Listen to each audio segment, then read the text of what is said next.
We're incredibly grateful for your support. Before we begin today's tale, tell us, which city or country are you joining us from? We love connecting with our global audience. Now, let's dive into today's story. Chapter 1. Perfect Illusions. Daniel Foster gripped the manila envelope in his office, his knuckles white against the paper. The corner office of Foster and Associates stood as a testament to his 20 years of dedication. Each award, each accolade marking another victory in Boston's cutthroat legal arena. Now, those same hands that had built an empire from nothing trembled slightly as he stared at the photographs spread across his desk. The surveillance team followed them for 3 weeks, Detective Maria Ramirez said, her voice carrying a mix of professional detachment and personal concern. She'd been more than just a client over the years. She'd become a trusted ally in a city where trust was a rare commodity.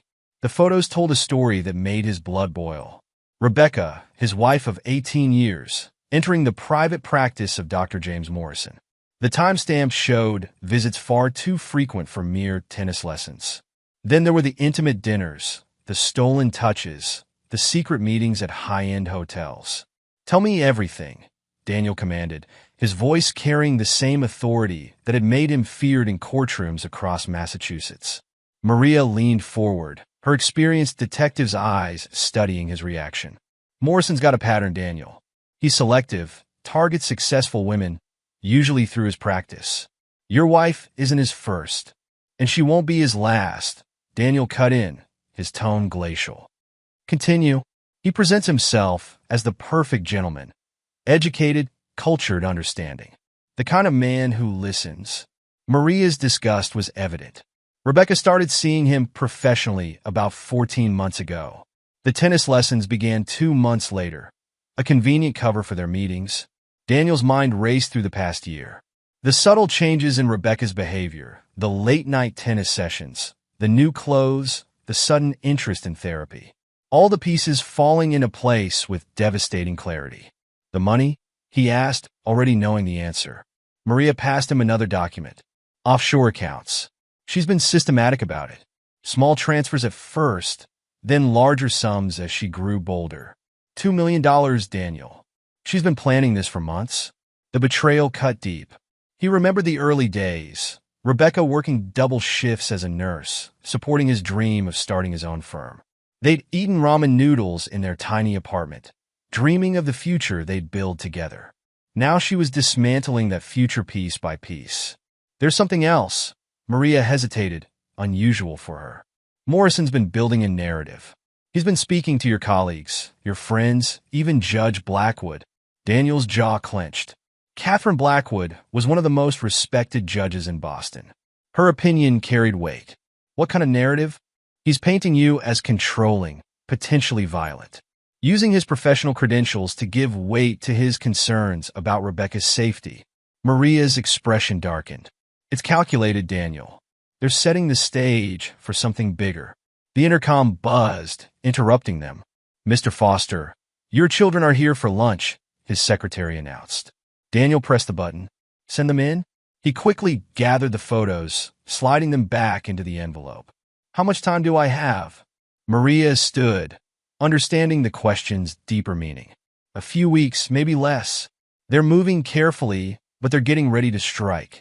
The office door opened, revealing Amy and Josh, his 17-year-old twins. Once upon a time, they would have rushed to hug him. Now they stood awkwardly in the doorway, their smiles not quite reaching their eyes. Dad, Amy said, her voice carrying a hint of rehearsed politeness. Mom said we should remind you about the charity gala this weekend. The Museum of Fine Arts event, Josh added, barely making eye contact. Dr. Morrison mentioned you might be too busy to attend. Daniel felt his rage crystallize into something cold and sharp. Dr. Morrison mentioned that. Did he? He kept his voice neutral. How thoughtful of him to be concerned about my schedule. Maria nodded slightly to Daniel as she headed for the door. Think about what we discussed, Mr. Foster. And remember, time is critical. After she left, Daniel gestured to the chairs across from his desk. Tell me about school, he said to his children, watching them carefully. Their body language, their careful responses, the way they seemed to measure each word, it all spoke volumes. They were slipping away from him, piece by piece, and now he understood why. Rebecca hadn't just been stealing his money. She'd been stealing his children's hearts, turning them against him. As he listened to their stilted conversation, Daniel Foster made a decision. He'd built his reputation by being thorough, ruthless, and most importantly, by never losing. Rebecca and Morrison had declared war, but they had no idea what kind of enemy they'd created. He would give them exactly what they expected, the controlled, successful lawyer concerned about his family. And when the time came, when they thought they had him cornered, he would show them exactly why Boston's most powerful people feared ending up on his bad side. "Dad?" Amy's voice broke through his thoughts. "Are you listening?" "Always, sweetheart." He smiled, the expression not touching his eyes. "I'm always listening." The lunch continued, a perfect performance of family normalcy. But beneath the surface, Daniel Foster was already planning his counterattack. They wanted to destroy him? He would teach them the true meaning of destruction. After the twins left, he picked up his phone and dialed a number he hadn't used in years. "Maria? I need everything you can find on Morrison." "Everything." He paused, his voice dropping to a dangerous whisper. "And Maria? No limits. No restrictions. Whatever it takes." The detective's response was immediate. "I'll have a preliminary report by tonight." "And Daniel? Be careful. People who feel cornered make mistakes." "I'm not the one who should be worried about making mistakes," he replied, ending the call. Daniel stood at his office window, watching his children walk away. Soon, Rebecca would make her move. Soon, Morrison would play his part in their carefully orchestrated destruction of his life. And when they did, they would learn a valuable lesson about the man they'd chosen to betray. Daniel Foster didn't get mad. He got even. And when he got even, he made sure his enemies never recovered. Chapter 2. The Unraveling. The Boston Museum of Fine Arts glittered with the city's elite, their jewelry catching the light from crystal chandeliers. Daniel Foster adjusted his bow tie, watching the crowd with predatory attention. Rebecca stood across the room, radiant in a black designer dress he'd never seen before. Dr. James Morrison hovered nearby, playing his role of concerned friend perfectly. "Daniel," Judge Catherine Blackwood approached, champagne in hand. "I've been meaning to speak with you." He turned, offering a practice smile. "Catherine, how are you?" "Concerned, actually." She lowered her voice. "I've been hearing things, troubling things." Daniel followed her gaze to where Morrison was now speaking with a group of influential lawyers. "Have you now? From reliable sources, I assume?" "Dr. Morrison has an excellent reputation," Catherine said carefully. "When someone of his standing expresses concern about a colleague's home situation." "How interesting." Daniel's voice remained steady. "And what exactly has the good doctor been saying?" Before she could respond, Rebecca appeared at his side. "Daniel, darling," her voice dripped honey, but her eyes were cold. "Dr. Morrison was just telling everyone about that wonderful charity he's involved with. The one helping victims of domestic abuse." The trap was so obvious it was almost amusing. Daniel raised an eyebrow. "How admirable. Though I wonder why a tennis instructor is so invested in domestic abuse cases." Rebecca's smile flickered. "James has many interests. Unlike some people, he doesn't live solely for his work." "James?" Catherine Blackwood looked between them. "I thought he was your therapist?" "Tennis instructor," Daniel corrected smoothly. "Though apparently he's quite versatile. Tennis, therapy, domestic abuse advocacy. One might wonder how he finds time for it all." Rebecca's hand tightened on her champagne glass. "James is a remarkable man. He actually listens when people talk to him." "Indeed." Daniel's voice could have frozen hell. "Judge Blackwood, would you excuse us? My wife and I need to discuss something privately." They found an empty balcony, away from prying eyes. The moment they were alone, Rebecca's mask slipped. "You're making a scene," she hissed. "People are already talking about your behavior." "Are they?" Daniel leaned against the railing. "And what exactly are they saying, Rebecca? That I'm controlling? Aggressive? Unstable? It must be convenient, having a psychiatrist ready to validate every accusation." "You don't understand anything," she spat. "You never did. 20 years of marriage, and you still don't see me." "Oh, I see you perfectly now," he replied. "The offshore accounts." the careful manipulation of our children, the whispered rumors about my anger issues. Tell me, how long have you and Morrison been planning this? Rebecca's face paled slightly before she recovered. I don't know what you're talking about. $2 million, he said softly. That's what you've moved so far. Did you really think I wouldn't notice? I'm a lawyer, Rebecca. Following money trails is what I do. You're paranoid. She tried to step past him. This is exactly what James warned me about. Daniel caught her arm, his grip firm but careful. No bruises for Morrison to document. James? Your tennis instructor? Or James Moretti, the man who lost his medical license in California? This time, the flash of fear in her eyes was unmistakable. You're hurting me? No. He released her immediately. But I will hurt you. Not physically. I'm not the monster you're trying to paint me as. But when this is over, you'll wish you'd never heard the name James Morrison. The children will never forgive you, she said, her voice shaking slightly. They already know what you are. What you've told them I am, he corrected. But lies have a way of unraveling, Rebecca. You should remember that. He left her on the balcony, returning to the party with a pleasant smile fixed in place. As he passed Morrison, he caught the man's eye. Wonderful party, isn't it? Daniel said loudly enough for others to hear. We should play tennis sometime, doctor. I hear you're quite the instructor. Morrison's confident smile wavered slightly. Perhaps when things are calmer. Oh, I don't think things will be calm for quite a while, Daniel replied, his voice carrying just a hint of threat. But then, you're used to chaos, aren't you? It must have been quite chaotic in California. He walked away before Morrison could respond, leaving the other man staring after him with sudden uncertainty. The next morning, Daniel arrived home to find Rebecca in their study, methodically destroying old photo albums. Family vacations, birthday parties, moments of genuine happiness, all being shredded into confetti. Destroying evidence? He asked from the doorway. James thinks you might become violent when I file for divorce. She didn't look up. Everyone's quite worried about my safety. Everyone, he stepped into the room. Or just your tennis instructor turned therapist? He understands me. Rebecca finally met his gaze. He sees what living with you has done to me. What living with me has done. Daniel picked up a torn photograph. The four of them at the twins' 16th birthday. I gave you everything. A home, a family, a life most people only dream of. And you're throwing it away for a con man? A con man? She laughed bitterly. You're the one who's been conning everyone. The successful lawyer, the perfect husband, the devoted father. It's all an act. Projection is a fascinating thing, he mused.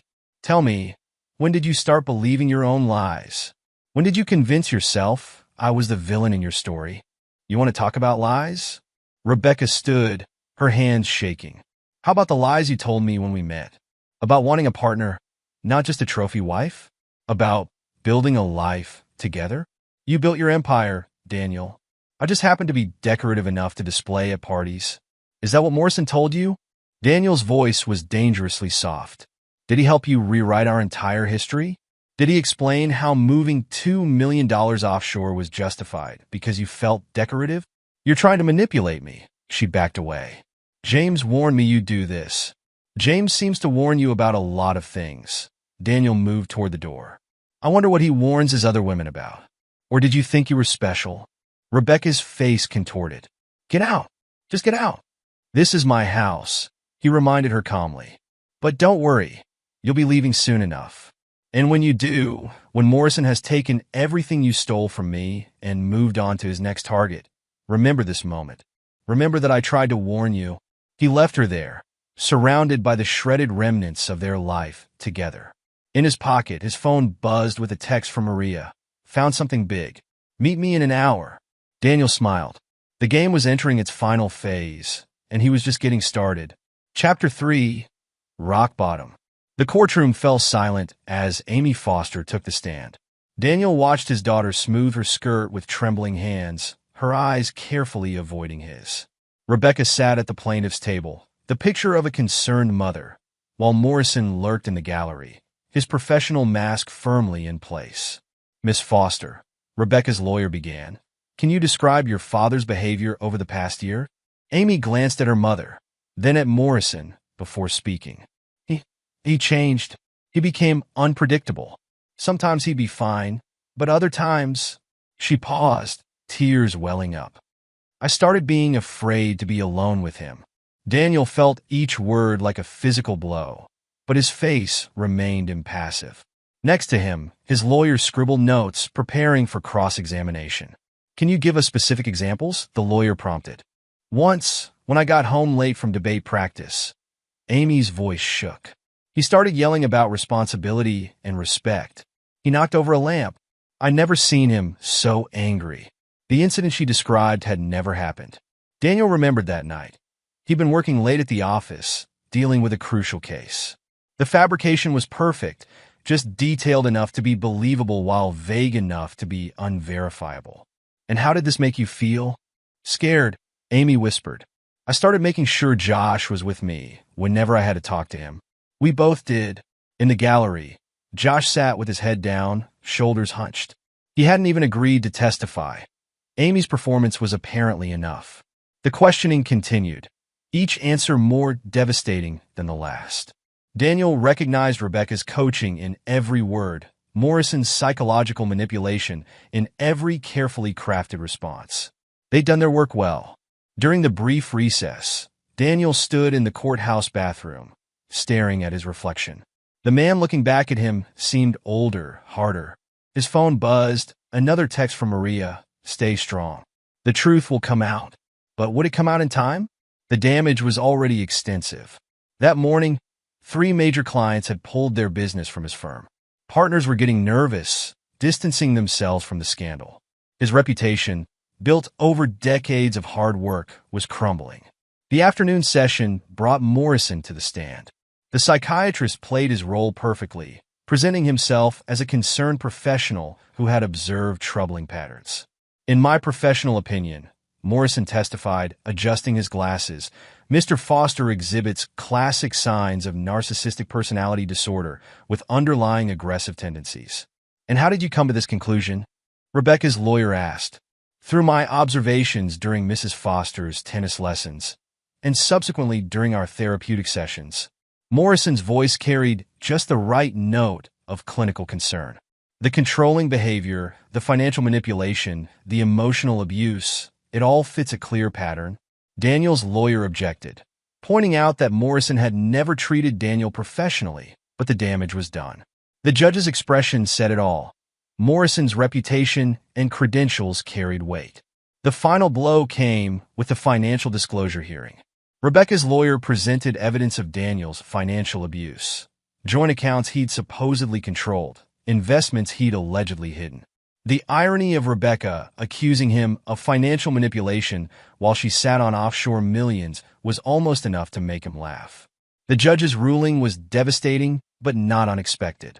Rebecca received primary custody of the twins, substantial alimony, and a significant portion of their shared assets. Daniel sat stoically as Judge Catherine Blackwood delivered her verdict, each word another nail in the coffin of his former life. Given the testimony presented and the expert's psychological evaluation, Judge Blackwood stated, her earlier friendship with Daniel, now buried under Morrison's carefully crafted lies. This court finds compelling evidence of a pattern of controlling behavior and emotional abuse. Daniel watched Rebecca's performance. The perfectly timed dabbing of eyes with a tissue, the slight trembling of hands, the grateful glances toward Morrison. She practiced this moment, rehearsed every gesture until it read as authentic pain rather than calculated victory.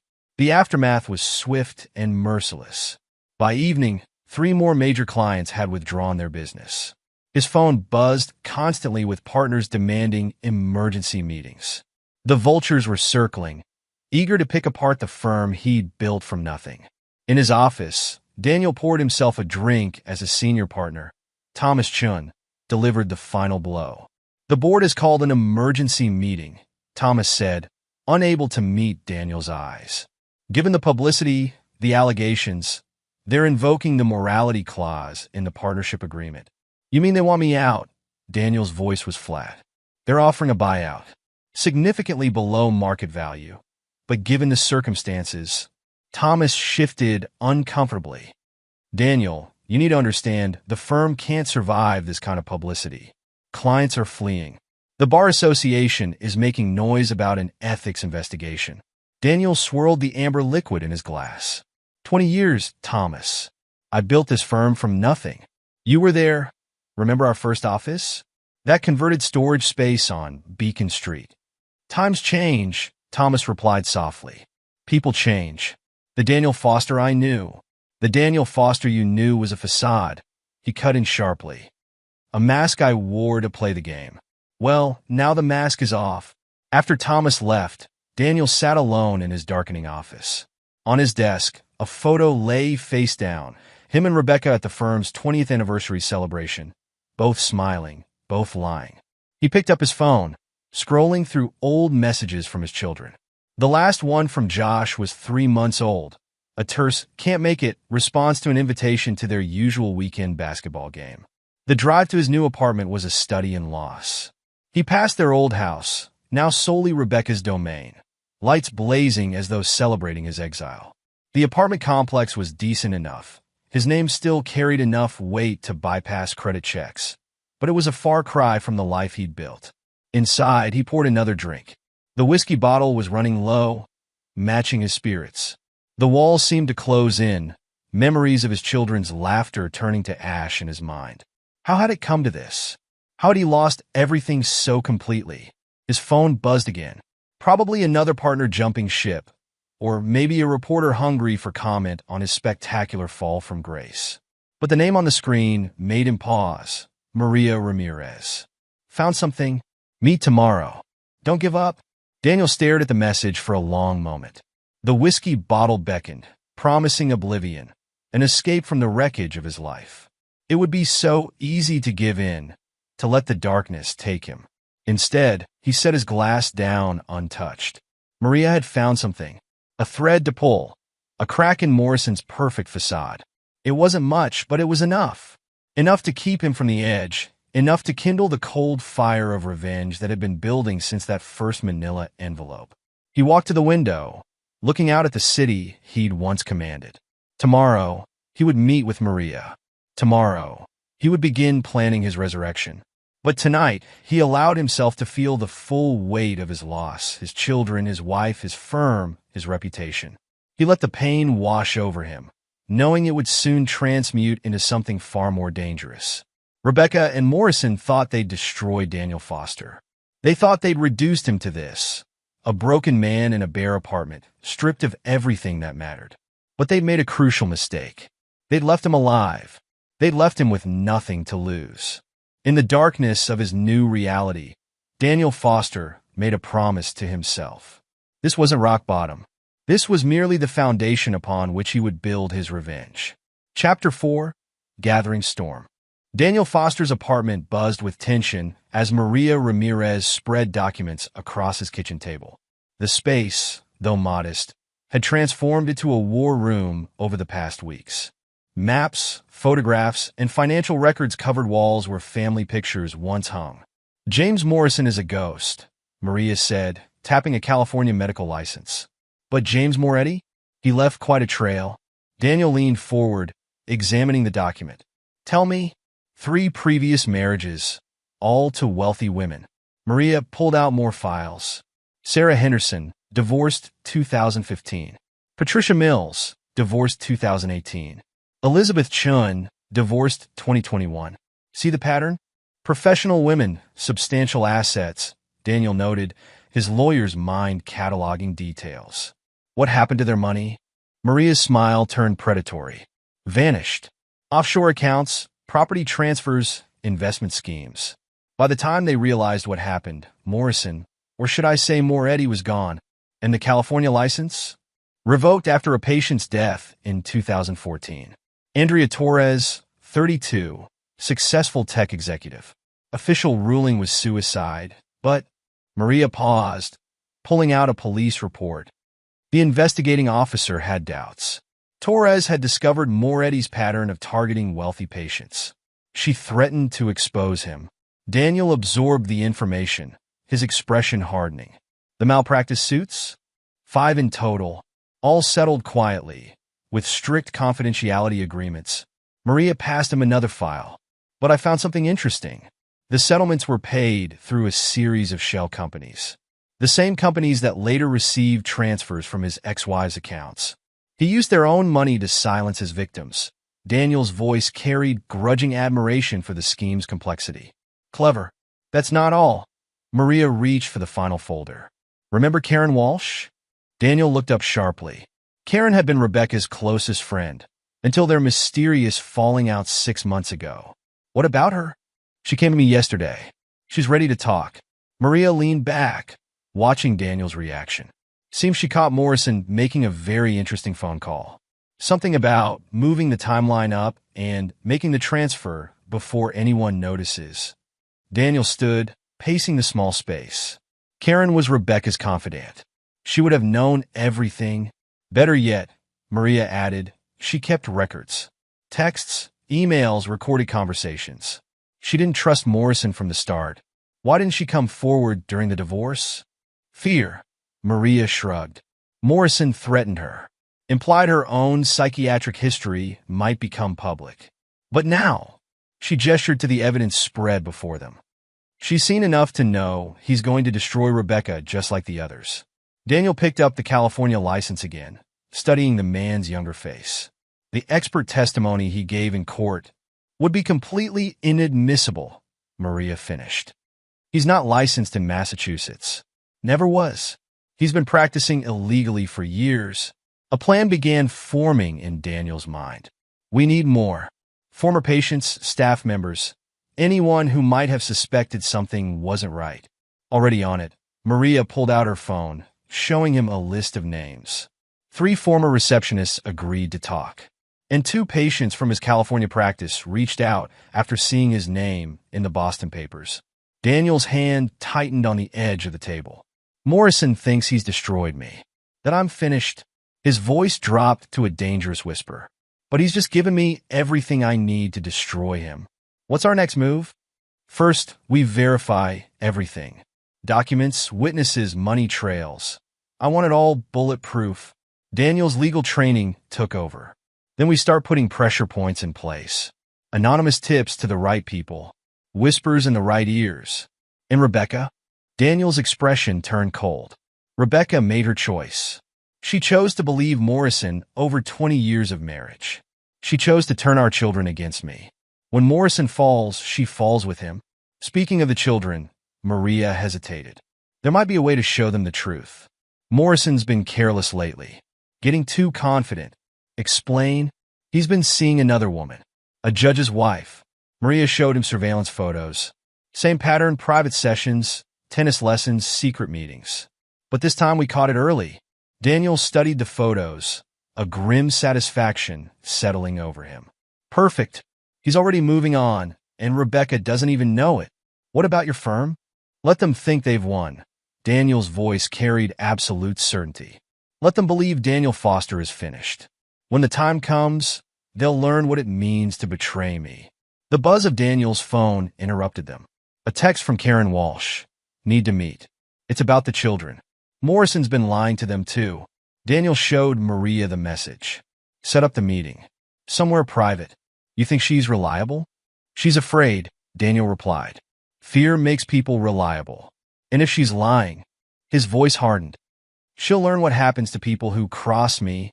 Maria gathered the documents, organizing them with practiced efficiency. I'll keep digging. Morrison's made enemies. They just needed someone strong enough to stand up to him. He chose the wrong target, Daniel stated flatly. He thought I was just another rich husband he could destroy. By the time I'm done, he'll wish he'd never heard the name Foster. As Maria left, Daniel returned to the evidence wall. Each piece of paper represented another nail in Morrison's coffin. Another step toward reclaiming everything that had been taken from him. His phone buzzed again.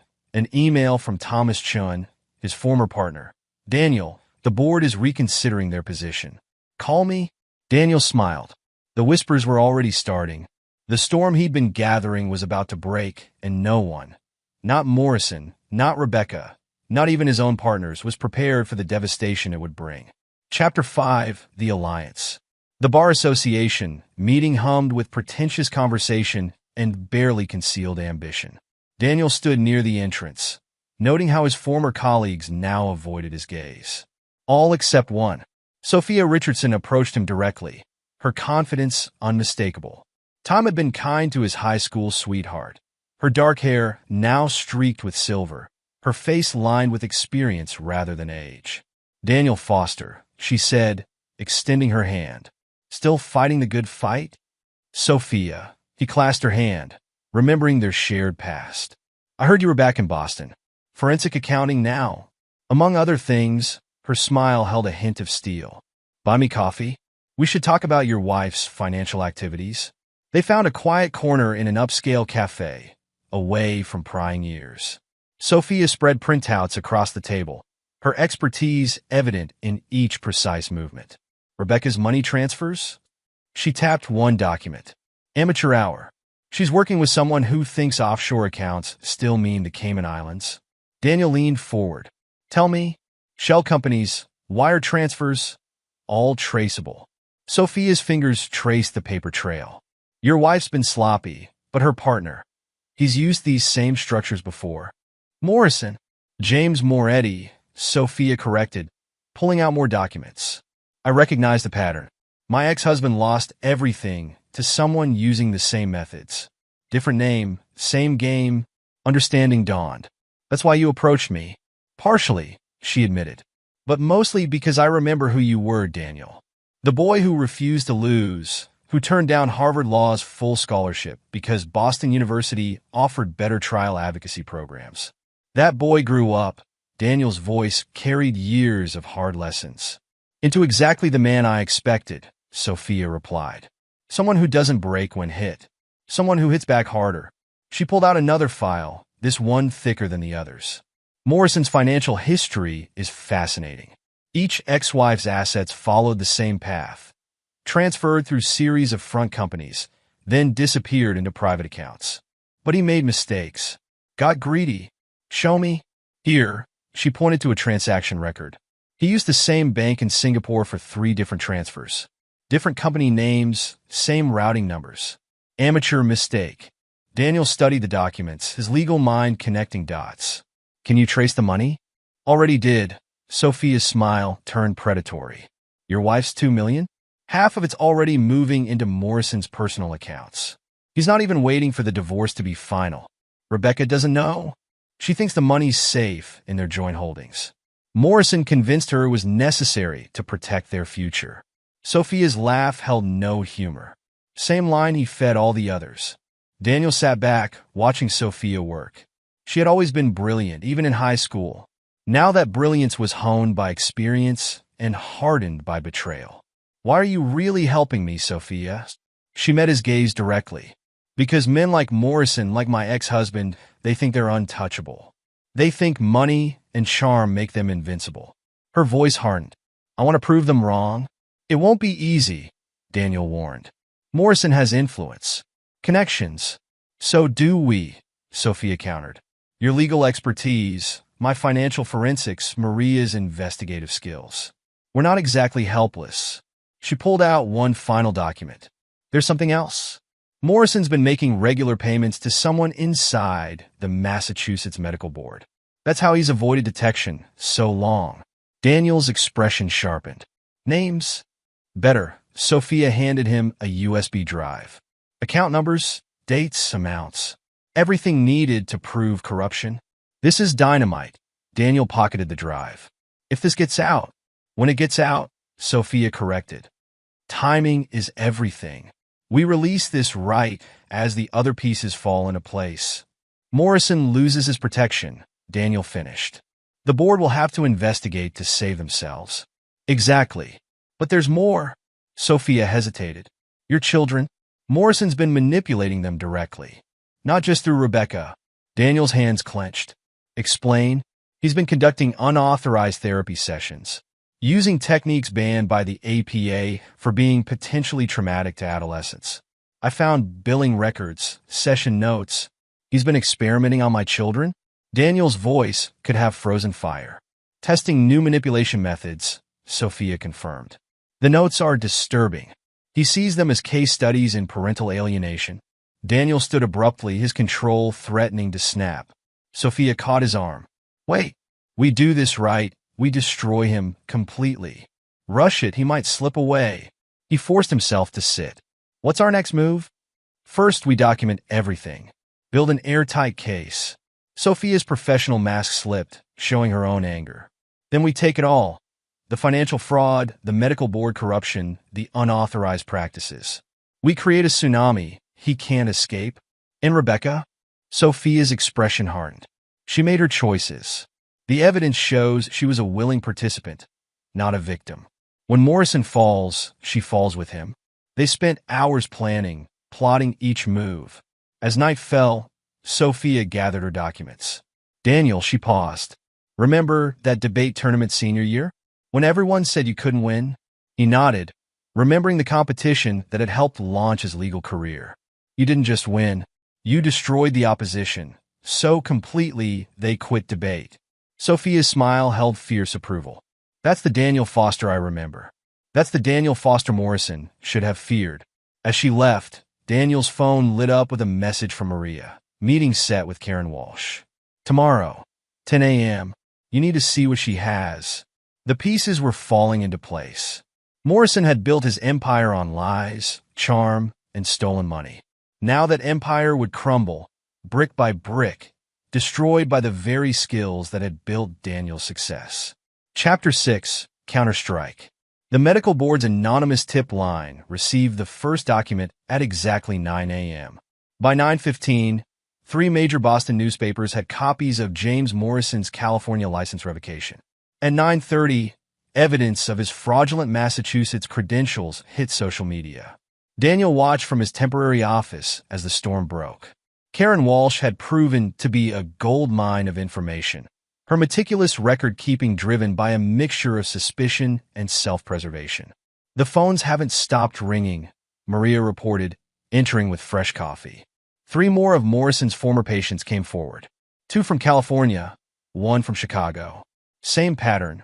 Wealthy women, suspicious losses. What about the board insider?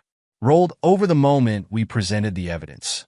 He's willing to testify about Morrison's bribes in exchange for immunity. Daniel nodded, scanning the morning news feeds. Morrison's name dominated the headlines, each story more damaging than the last. Any response from his office?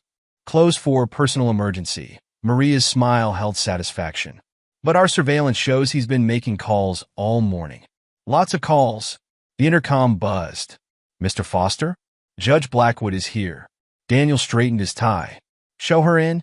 Catherine Blackwood entered, her judicial authority somewhat diminished by her obvious distress. Daniel, these allegations about Dr. Morrison, not allegations, Catherine. Facts. He gestured to the chair across from him. Would you like to see the evidence? She sat heavily. I endorsed him. Used my influence to support his testimony. You were deceived. Daniel kept his voice neutral.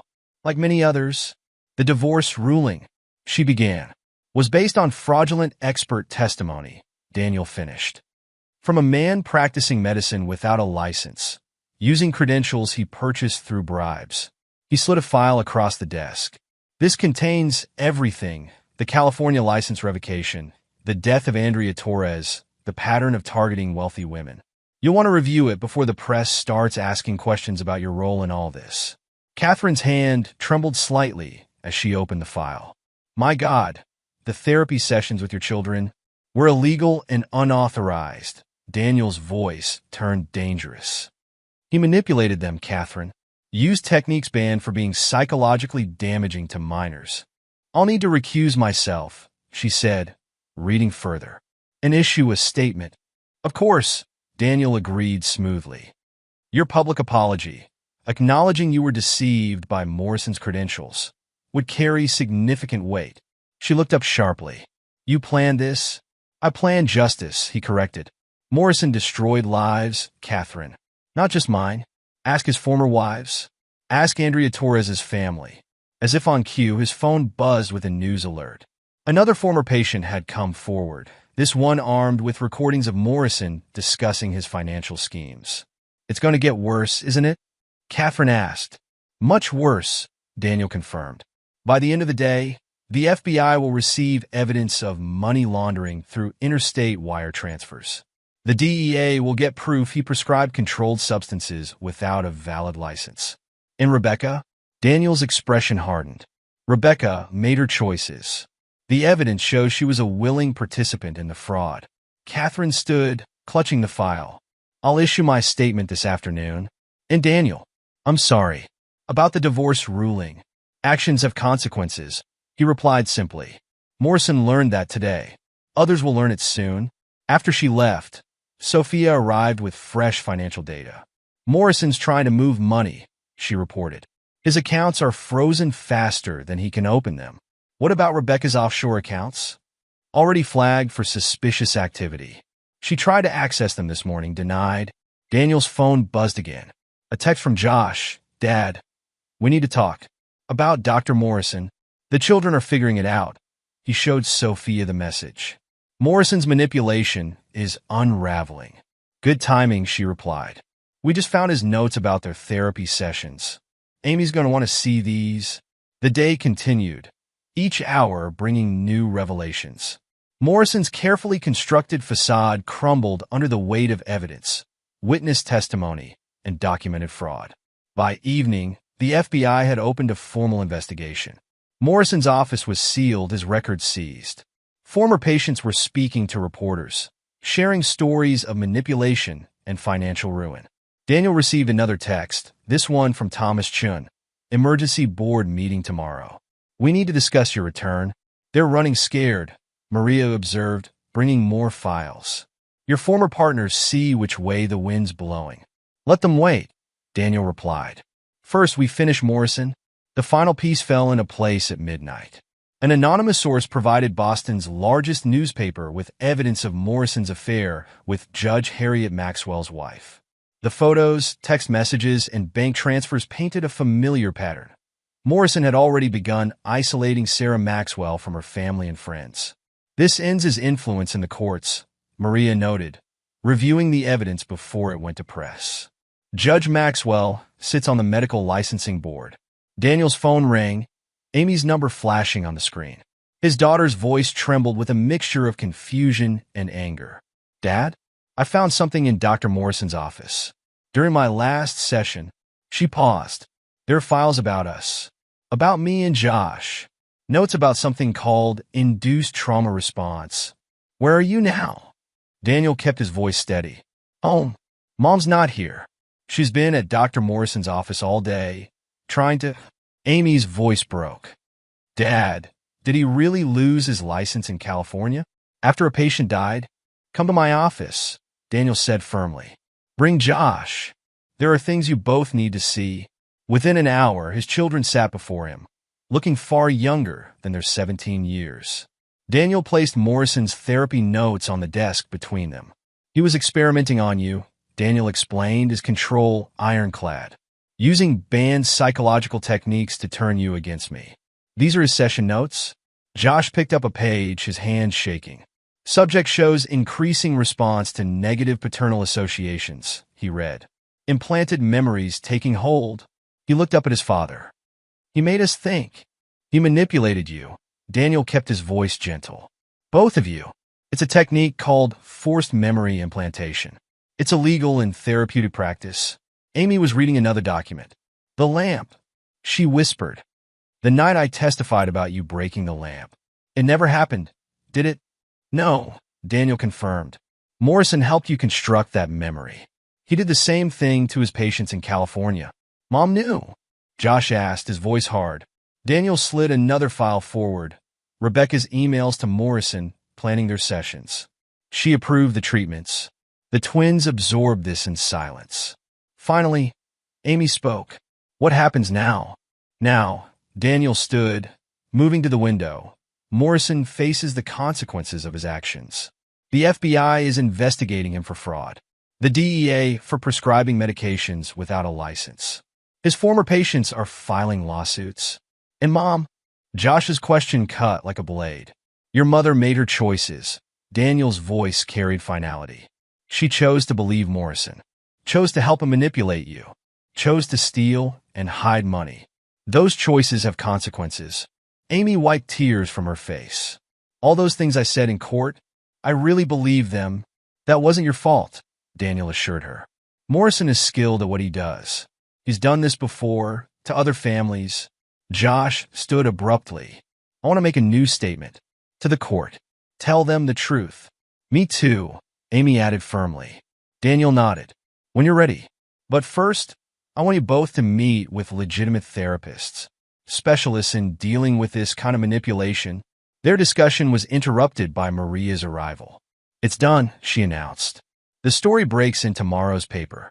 Judge Maxwell's already issued a statement distancing himself from Morrison. The medical board is convening an emergency session. Daniel's phone buzzed with a text from Sophia. Rebecca trying to access more accounts. All blocked. She's panicking. The pieces were in place. Morrison's empire of lies was crumbling, taking Rebecca down with it. Daniel looked at his children, seeing the truth dawning in their eyes. The damage Morrison had done was deep, but not irreparable. Stay here tonight, he told them. Both of you. Tomorrow's going to be difficult.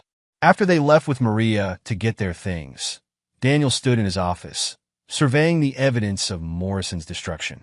The photos, the files, the financial records, each piece a weapon in the arsenal he'd built.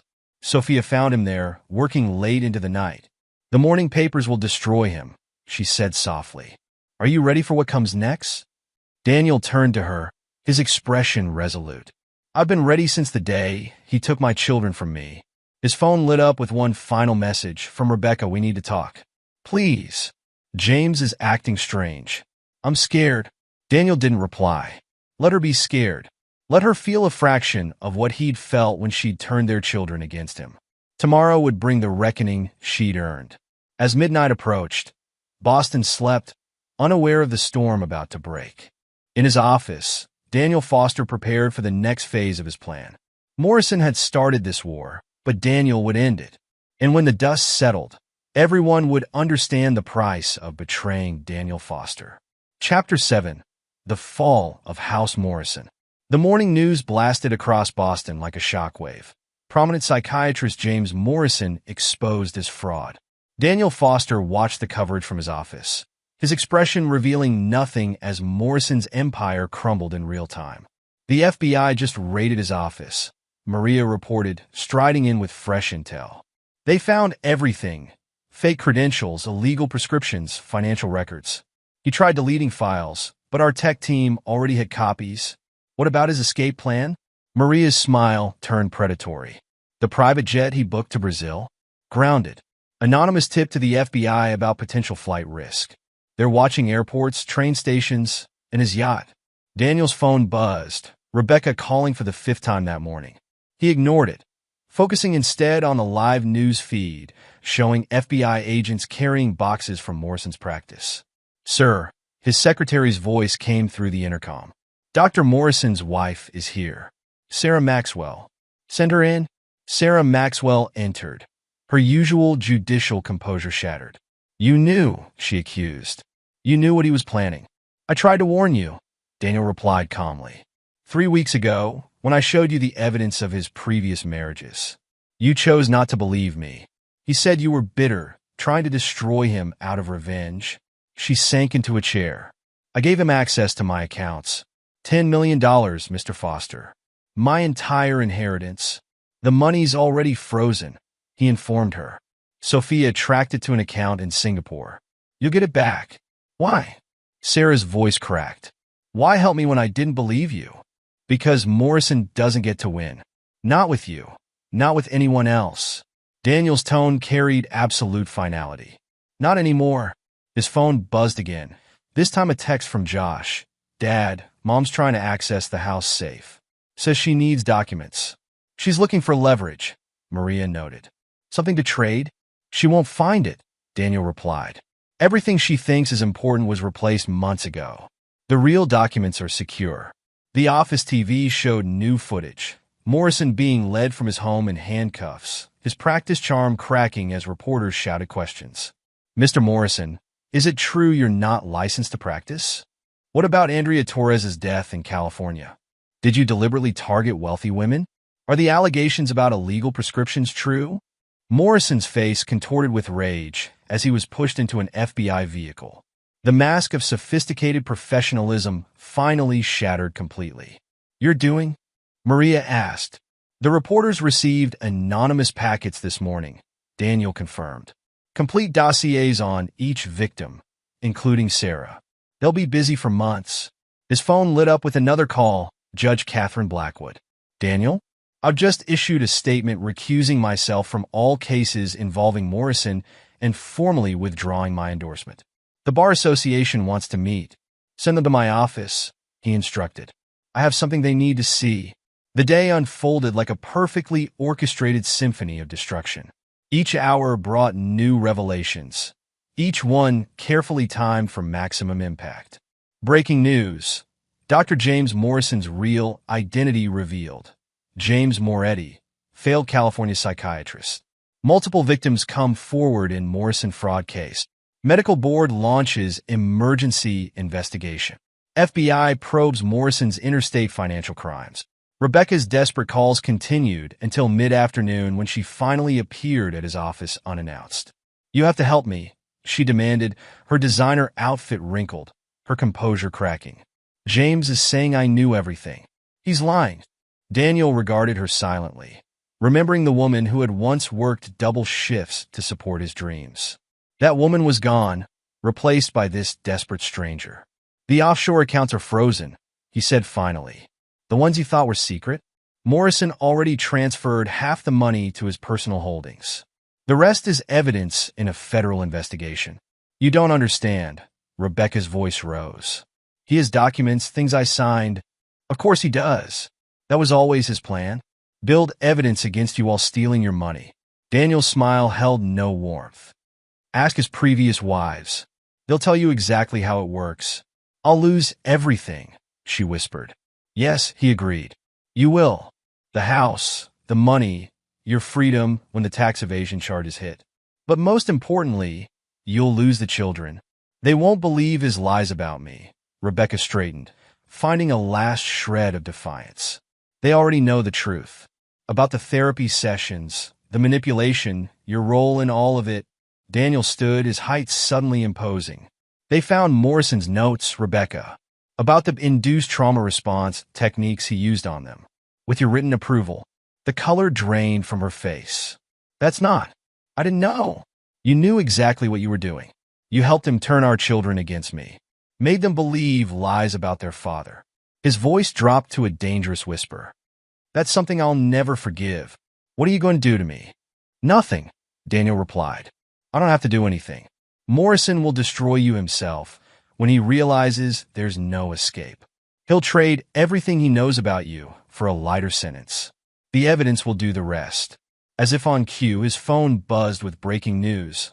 Morrison's victims file class action lawsuit. Former wives allege systematic fraud. Rebecca stared at the headline, reality finally crashing down. "I loved you once," she said softly. "When we were young, starting out. And I loved you." Daniel cut her off. "That's why your betrayal earned such a complete response." The security team he'd called arrived to escort her out. As she reached the door, Daniel spoke again. "The children are at my apartment. Don't try to contact them. They've seen Morrison's files, his notes about manipulating them.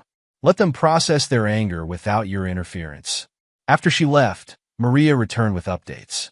"Morrison's trying to make deals with prosecutors, offering evidence against other doctors, board members, anyone he thinks might help him." "Let him," Daniel replied. "Each deal he makes, each person he betrays, just proves what he really is." The Office TV showed new footage, Morrison's previous wives arriving at the FBI office, each ready to testify. The women he'd charmed, robbed, and discarded now united in their desire for justice. "Sir," his secretary called, "the Bar Association representatives are here." "And sir?" "They're bringing the state attorney general." Daniel straightened his tie, a predator's smile crossing his face. "Perfect timing. Let's show them exactly who James Morrison really is." Chapter 8. Justice Served.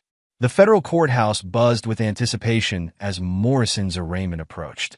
Reporters packed the hallways, cameras ready to capture the fall of Boston's once respected psychiatrist. Daniel sat in the front row, watching Morrison's expensive legal team whisper urgently to their client. The former doctor had aged years in custody, his polished appearance replaced by desperate eyes and nervous twitches.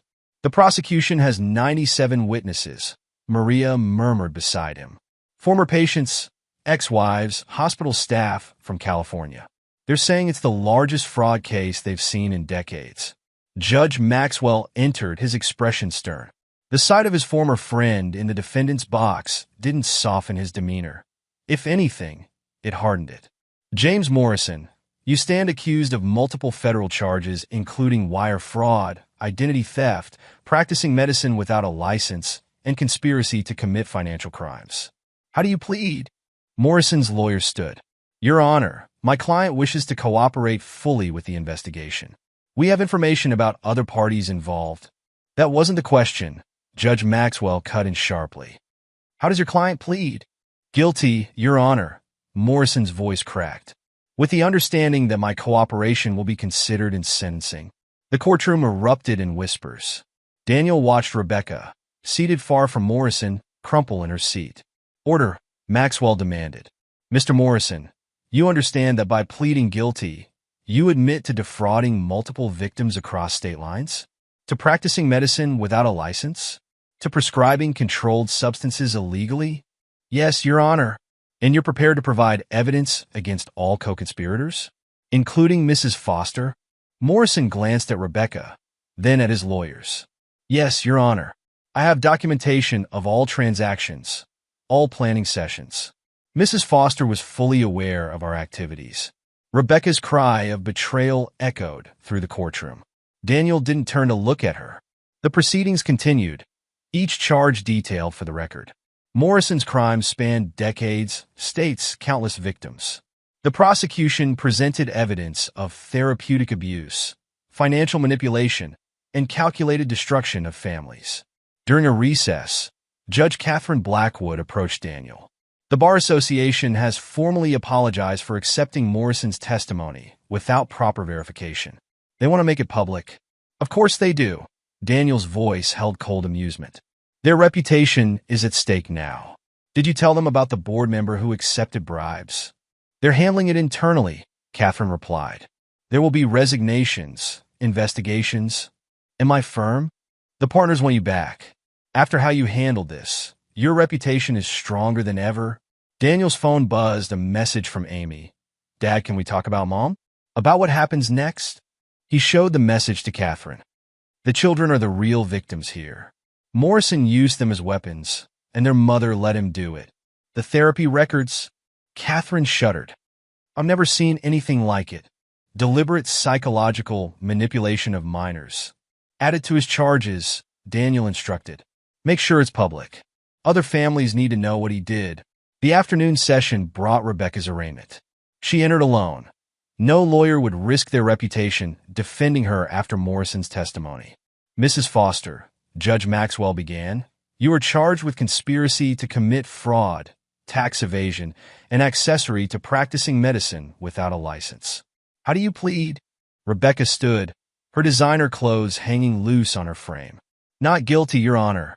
I was manipulated, confused. Save it for trial, Maxwell cut in. Given the flight risk and the substantial evidence provided by Dr. Morrison, bail is denied. Mrs. Foster will be remanded to custody. As officers approached Rebecca, she turned to Daniel. Please, the children. Should have thought about them before you let Morrison experiment on their minds. He replied, loud enough for everyone to hear. The media frenzy outside the courthouse was intense. Reporters shouted questions. Mr. Foster, how did you uncover Morrison's fraud? Did you suspect your wife's involvement from the beginning? What about the other victims? Will your children testify? Daniel faced the cameras, his composure perfect. Justice has been served today, not just for my family, but for all of Morrison's victims. The evidence speaks for itself. That evening, he met Josh and Amy at his apartment. They sat in silence, processing the day's events. Mom really knew? Josh finally asked. About what he was doing to us in therapy? She signed the consent forms. Daniel replied gently. She helped him manipulate your memories, turn you against me. Amy wiped tears away. I keep trying to remember what's real and what they made us think was real. That's why you're seeing Dr. Matthews now, Daniel reminded her. She specializes in helping people recover from this kind of manipulation. Will Mom go to prison? Josh's voice was small. Yes, Daniel didn't soften the truth. The evidence is overwhelming. Morrison gave them everything: emails, recordings, financial records. She helped him hurt a lot of people. Amy stood suddenly. I want to testify. At her trial, people should know what they did to us. Me too, Josh added firmly. Daniel studied his children, seeing their strength emerging from the ashes of betrayal. Only if you're ready. Dr. Matthews thinks it might help with healing, but it's your choice. His phone buzzed with news alerts. Morrison pleads guilty in massive fraud case. Rebecca Foster denied bail. Evidence of conspiracy mounts. Medical board members resign as scandal grows. Victims of therapy fraud speak out. The twins read the headlines over his shoulder. It's really over? Amy asked. Almost, Daniel replied. Morrison will serve substantial time. Your mother. He paused. She made her choices. Now she faces the consequences. Josh picked up a framed photo. Their family from before Morrison, before the lies. Can we ever be okay again? After everything, we'll build something new, Daniel promised. Something stronger. Without lies, without manipulation. The buzzer rang. Sophia arriving with dinner and more case updates. The twins greeted her warmly, their initial skepticism long since replaced by genuine affection. As they ate, discussing the future rather than the past, Daniel watched his family beginning to heal. Morrison had tried to destroy them. Rebecca had helped him. But in the end, truth had prevailed, justice had been served, and the price of betrayal had been paid in full. Chapter 9. New Beginnings. The Cape Cod beach house gleamed under the September sun as guests arrived for what the invitations called a celebration of new beginnings. Daniel adjusted his tie, watching from the deck as Maria directed the final security sweep. Old habits? Sophia asked, joining him in a simple white dress that caught the breeze. Morrison may be in prison, but some of his former clients still blame me for exposing him, Daniel replied. Better safe than sorry. The guest list was small but significant. Judge Blackwood, several of Morrison's former victims who'd become allies, Karen Walsh, and most importantly, the twins. Now in college thanks to scholarships and recovered assets, Amy and Josh had grown stronger through adversity. Dad? Amy appeared in her bridesmaid's dress. Josh just got a message from Mom's lawyer. Daniel turned. What does she want now? She's trying to appeal again, Josh said, joining them. Says she has new evidence of Morrison's manipulation. Third appeal this year, Sophia noted. The courts won't even hear it. The evidence against her is too strong. Daniel watched his children's reactions. A year ago, such news would have devastated them. Now they absorbed it with mature understanding. She made her choices, Amy said firmly. Just like Dr. Matthews says, we can acknowledge the good memories without excusing the betrayal. The ceremony was simple but meaningful. Judge Maxwell, fully recovered from his own brush with Morrison's manipulation, officiated. The vows spoke of truth, trust, and rebuilding from ashes. During the reception, Maria approached with news. Morrison's latest deal was rejected. Prosecutors say he has nothing left to trade. How many years now? Daniel asked. 20 minimum, plus consecutive sentences for the financial crimes. Maria smiled grimly. He'll die in prison? Judge Blackwood joined them, champagne in hand. The Bar Association's new verification procedures are being adopted nationwide. Morrison's case is changing how we handle expert testimony. The foundation is helping with that, Sophia added. We're developing protocols to identify predatory therapy practices. The foundation had been Daniel's idea, using recovered assets to help other families torn apart by similar predators. Sophia ran it with fierce dedication, turning their shared pain into purpose. Josh approached with a tablet. Dad, you should see this. Mom's latest appeal. It's different. The legal document showed a complete confession. Rebecca had finally abandoned claims of manipulation, admitting her willing participation in Morrison's schemes. She detailed everything: the financial fraud, the calculated destruction of Daniel's reputation, the deliberate alienation of their children. She wants to make things right, Josh said quietly. Too late, but still. 10 years too late, Daniel corrected. Actions have consequences. She's serving hers. Amy joined them, reading over Josh's shoulder. She apologized to us too. Sent letters to our schools. Did you read them? Sophia asked gently. No need, Amy replied. We know who she is now, who she chose to be. The celebration continued as evening approached. Daniel watched his reconstructed family, the twins laughing with their college friends, Sophia discussing foundation plans with other survivors, Maria and Judge Maxwell debating legal reforms. From the ashes of betrayal, they built something stronger. Morrison had thought himself invincible. Rebecca had thought herself clever. But they'd learned the hard way. No one betrayed Daniel Foster without paying the full price. His phone buzzed one last time. A news alert. Former psychiatrist Morrison's final appeal denied. Life sentence upheld. Daniel showed the alert to Sophia. A wedding gift from the justice system. Better than China, she quipped, but her eyes held understanding. This was the final nail in Morrison's coffin. The twins read the news over their shoulders. He'll never hurt anyone else, Amy said with satisfaction. Neither will Mom, Josh added. Her confession means she's given up fighting the sentence. Karen Walsh joined their group, her face showing the peace of someone who'd finally seen justice served. Rebecca's publisher called. They want her to write a book about Morrison's manipulation techniques. Let me guess. Daniel's voice turned cold. She's planning to paint herself as another victim? Actually, no. Karen handed him a manuscript page. She's telling the whole truth. About her choices, her actions, everything. The proceeds will go to the foundation. Daniel passed the page to Sophia without reading it. Make sure it helps other families. That's all that matters now. As the reception wound down, Daniel found himself on the deck with his children. The future stretched before them. Amy's law school plans, Josh's medical school ambitions. They'd chosen paths of healing and justice, shaped by their experiences.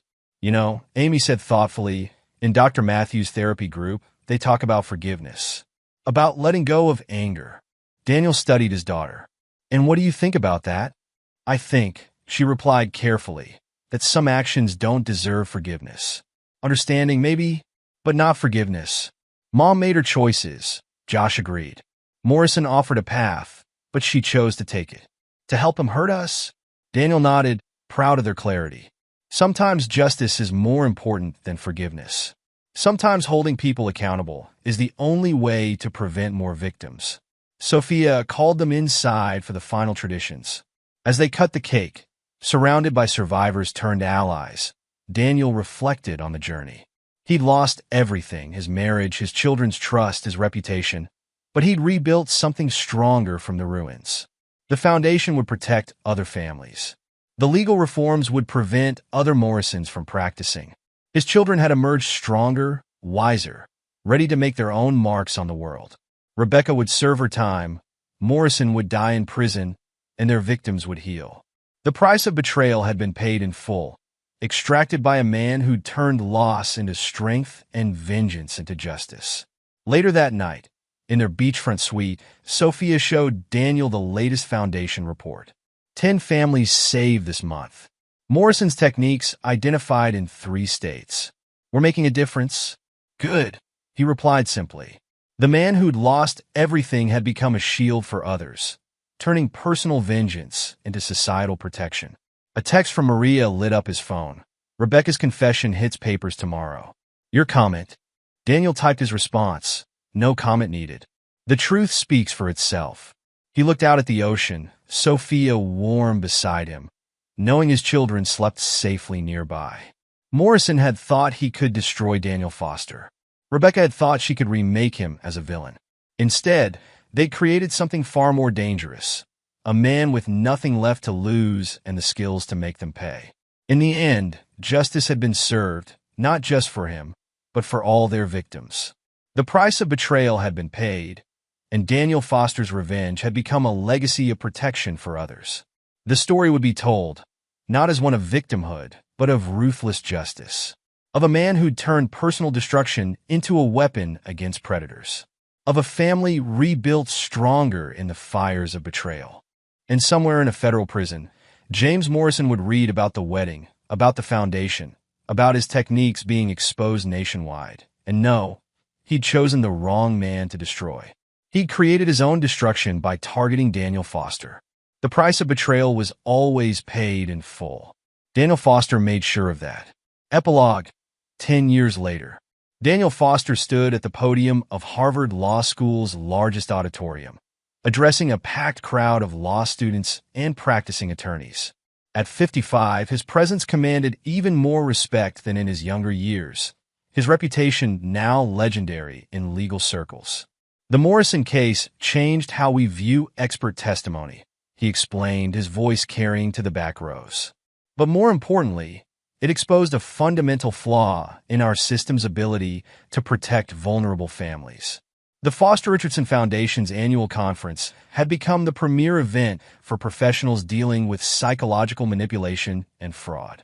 Today's topic, predatory therapy, recognition and prevention. In the front row, Amy Fosterchin took notes. At 27, she'd become a formidable prosecutor, specializing in cases involving therapeutic abuse. Her recent marriage to Michael Chun, son of Daniel's former partner Thomas Chun, had bridged old wounds and strengthened family alliances. Josh, now Dr. Joshua Foster, sat beside her. His psychiatric practice focused on helping victims of manipulation recover, his own experience driving his dedication to ethical treatment. His recent paper on detecting forced memory implantation had revolutionized the field. "Dad's really hitting hard today," Amy whispered to her brother. "Morrison's death in prison last month has him fired up," Josh replied quietly. "Brings everything back." The news of James Morrison's death had made headlines, but not for the reasons anyone expected. His final confession, released posthumously, revealed an even deeper network of fraud than originally uncovered. New victims were still coming forward. After the lecture, Daniel met his children in his office at Foster, Richardson and Associates, now Boston's largest firm specializing in fraud and malpractice cases. "The medical board wants to implement your new screening protocols nationwide," Amy announced, dropping a thick proposal on his desk. "They're calling it the Foster Protocol. Sophie is already reviewing the documentation," Daniel replied, mentioning his wife of 9 years. "The foundation won't endorse anything unless it's airtight." The Foster Richardson Foundation had grown beyond anyone's expectations. Operating in 12 countries, it had helped expose hundreds of predatory therapists and reunited countless families. Sophia's leadership had transformed their personal victory into a global mission. Speaking of protocols, Josh added, Karen Walsh's rehabilitation program is showing amazing results. 87% success rate in helping victims rebuild family bonds. Karen had turned her experience into expertise, working with the foundation to develop recovery programs for families torn apart by manipulation. Her insight into Rebecca's tactics had proven invaluable in identifying similar cases. Maria called. Daniel changed the subject. She's retiring from the force. Wants to work full-time for the Foundation's investigative unit. Detective Maria Ramirez had never stopped fighting predators like Morrison. Her network of investigators had become the Foundation's most effective tool in exposing fraud. "Did you hear about Mom's latest book?" Amy asked carefully. Rebecca's prison writings had become unexpected tools in fighting manipulation. Her detailed confessions of helping Morrison, published under the Foundation's oversight, served as warning signs for other potential victims. She'd served 8 years before being released on parole, now living quietly in Arizona, barred from contact with Morrison's victims. "For weeks on the bestseller list," Daniel nodded. "The Foundation's using the proceeds to fund scholarships for victims' families." The door opened as Sophia entered, her forensic accounting skills now focused on preventing rather than exposing fraud. The Singapore team found another Morrison copycat, using almost identical financial patterns. "Send everything to Judge Maxwell," Daniel instructed. His international task force specializes in these cases now. Judge Maxwell had turned his own brush with Morrison's manipulation into a crusade. His task force had become the leading authority on prosecuting therapy-related fraud across borders. Judge Blackwood called, Sophia added.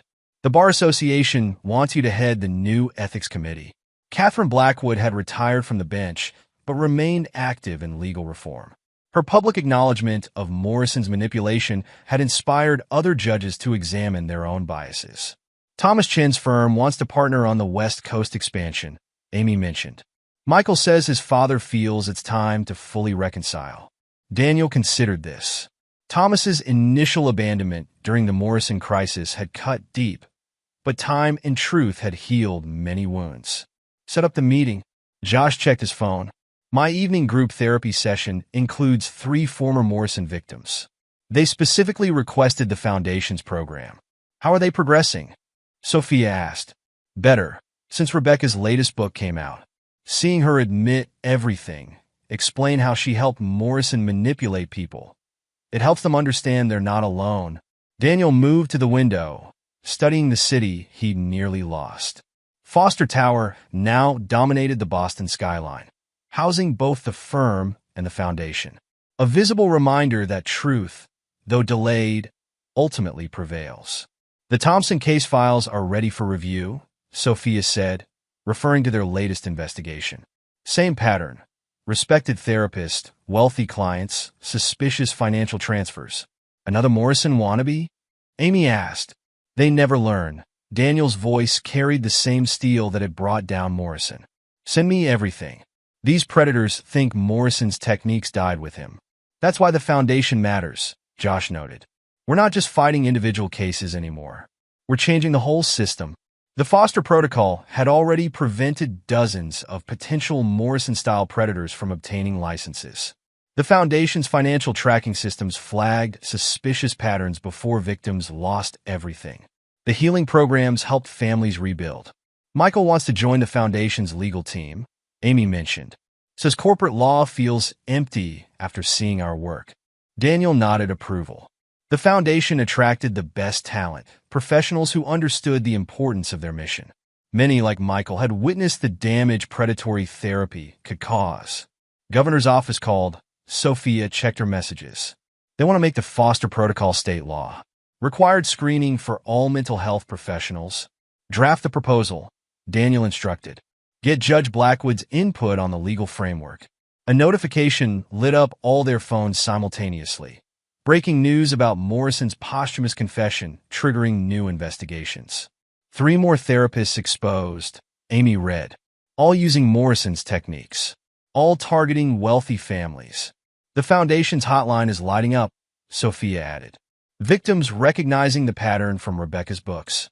Daniel absorbed this, seeing how their personal tragedy had evolved into a shield protecting others.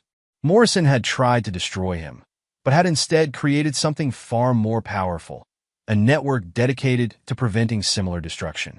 Dr. Matthews is retiring. Josh changed subjects, mentioning the therapist who'd helped them recover. Wants to train Foundation counselors in her techniques. Dr. Sarah Matthews had become the Foundation's leading expert in recovery therapy. Her methods, combined with Josh's research, had set new standards for ethical treatment. The UCLA Medical School wants to add our case studies to their ethics curriculum, Amy noted. They're calling Morrison the perfect example of how therapy becomes weapon. What about the Harvard proposal? Sophia asked. Full fellowship program, Daniel confirmed. Training lawyers and therapists together to recognize manipulation patterns. First class starts next fall. The Foundation's educational initiatives had expanded beyond professional training. Their high school program taught students to recognize manipulation tactics. Their family workshops helped parents protect their children from predatory influences. 10 years, Amy mused. Sometimes it feels like yesterday. Sometimes it feels like another life, Josh agreed. Daniel studied his children, successful, strong, survivors who'd turned trauma into purpose. Morrison had tried to destroy their family. Rebecca had helped him. Instead, they created something unbreakable. The intercom buzzed. Mr. Foster? The international team is ready for the video conference.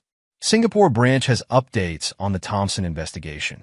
Put them through to the main conference room, Daniel instructed. As they moved to the conference room, Amy checked her prosecution files. 6 more cases this month, all using Morrison's techniques. But none succeeding, Josh pointed out. The Foundation catches them too quickly now. The massive screen lit up with faces from around the world. Foundation teams fighting the same battle on different fronts.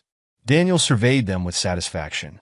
Morrison had thought himself a master manipulator, but his legacy was the creation of a worldwide network dedicated to stopping others like him. Updates from each region, Daniel commanded. Let's make sure no other family goes through what we did. As the reports began, he glanced at his family. Sophia, his partner in both justice and life. Amy and Josh, who'd transformed their pain into power to help others. The Foundation team, dedicated to their mission of protection and prevention. Morrison had died in prison, his techniques exposed and condemned. Rebecca lived in exile, her confessions serving as warnings to others. Their attempt to destroy Daniel Foster had instead created an unstoppable force for justice. The price of betrayal had been paid in full, but the legacy of that payment continued to protect families around the world. In the end, Daniel Foster hadn't just gotten revenge, he'd turned it into redemption for countless others. The Foundation's motto, displayed prominently in every office, summed it up perfectly, from personal justice to global protection. The story of one family's devastation had become a worldwide shield against manipulation and fraud. As Daniel began the international briefing, he reflected on the decade's journey. Morrison had tried to write him as a villain. Rebecca had tried to erase him as a father. Instead, they'd helped create his greatest role, protector of other families, guardian against predators like themselves. The price of betrayal remained the same, absolute and unavoidable. But now that price served a greater purpose, funding the protection of future victims and the exposure of would-be Morrisons. Daniel Foster's revenge had become his redemption. And through the Foundation, that redemption would continue protecting families long after Morrison's techniques were forgotten, replaced by the Foster Protocol's shield of justice and truth. The legacy of betrayal had become a legacy of protection. And that, Daniel knew, was the greatest victory of all. And there you have it. Another story comes to an end. What did you think? I'd love to hear your thoughts in the comments below. If you enjoy this story, consider joining our community by subscribing. It means the world to us. For more stories like this one, check out the recommended videos on screen. And I'll see you there.